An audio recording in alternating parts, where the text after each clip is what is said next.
Uber is suffering at the hands of public relations. Apple is trying to revive the jobs at the Mesa, Arizona Sapphire Glass plant. Starbucks is trying to bring wireless charging to all its stores across America and the world. And BitTorrent is trying to take over file sharing. All that coming up.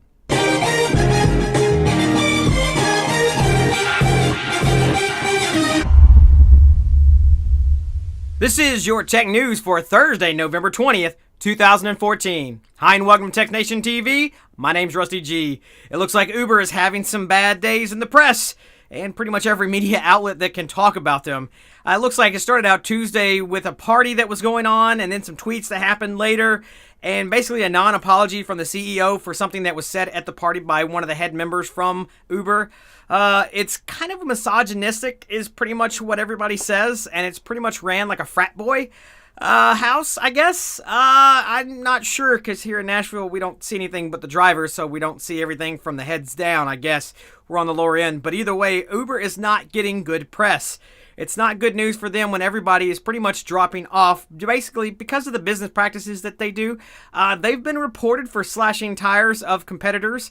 They've been also reported for ordering rides on the competing service and then canceling them, making that service bog down even worse because everyone's driving to places that they're never going to actually pick anyone up.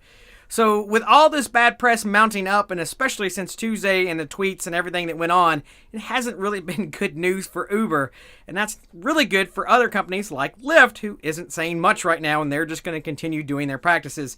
Uber's been trying to, recoil from this and sending out all sorts of offers, like some people there in Washington, D.C., talking about paying off their student loans with the service. I guess being a driver, and I don't know. They're just trying to throw out anything they can at this point, and the CEO is trying to, come back from all this, but it may not be too good. They may have gone too far with everyone, treating it and acting like, we don't want to touch that. So here's to you, Uber. There's other apps out there like Sidecar and Lyft. I suggest you guys stay quiet as this goes on.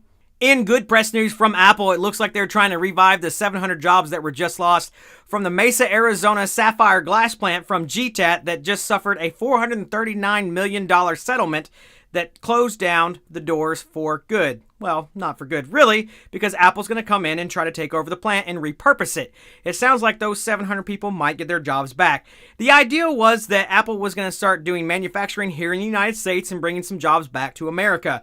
And the idea was to have over 2,000 jobs. But the problem was, as GTAT says, Apple tries to run things draconian when it comes to supply and demand. Basically, they couldn't keep up with the demand and therefore couldn't supply them, so Apple didn't pay them their last $139 million payment, so they had to file for Chapter 11, And now, there it sits with nothing or anybody in the building. So, Apple's going to try to make good on that and just revive that plant and see what they can do with it. So, hopefully, those people that lost their jobs will get their jobs back, and maybe many more. We shall see in the future. Digital Trends is reporting it looks like Starbucks is trying to stay on the edge of technology when it comes to wireless charging. It looks like Starbucks is trying to bring wireless charging to all its stores across America and in the world. They've been testing it in the San Francisco Bay Area for about 200 stores, and they'd like to expand hopefully by the end of the year. There are two major manufacturers when it comes to wireless charging, Qi, and then Duracell's backed up PMA, which is the power mats.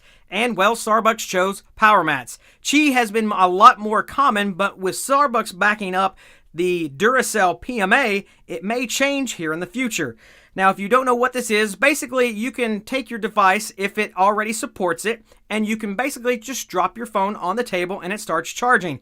Now, if you don't have a phone that actually supports this, you can actually rent or buy one of their power rings, plug it into any phone, it doesn't matter, iPhone, Windows, Android, whatever, and you can just plug it into the bottom of your phone, top of your phone, wherever your charger is, and then just lay it down on the table as you're drinking your coffee, reading your daily news, or whatever it is that you do at Starbucks, and charge your phone while you're sitting. Now, this looks to be a huge endeavor because Starbucks is pretty much everywhere. So good luck to you, and maybe there'll be wireless charging in a Starbucks near you coming soon. BitTorrent is more than just a file sharing service for pirating music and movies. I know, I can't believe I just said it myself. It looks like BitTorrent earlier this year announced their service Sync, which allows you to file share large files over a network via the BitTorrent protocol. This is a lot better and more efficient in the sense that it's peer-to-peer networking, and the more people that jump on, the faster it gets, which is awesome. We all know this for those of us that have been using BitTorrent for quite a long time for other nefarious purposes probably, but either way, BitTorrent is trying to about face with that and try to make sure that it's a legitimate service. And basically you can file share those large networks across every device that you can think of, whether it's iPhone, Android, or Windows platform. And that's the great thing. BitTorrent's actually trying to go and beat up Apple's AirDrop, because you know how easy it is to share between two iOS devices. But when it comes to an iOS device and Android, not so easy, especially when it comes to large files. So go check out BitTorrent Sync 2.0. They're looking to launch early 2015. There is a beta available now. I would like to thank geekbeat.tv for showing me this story, and also reported right here.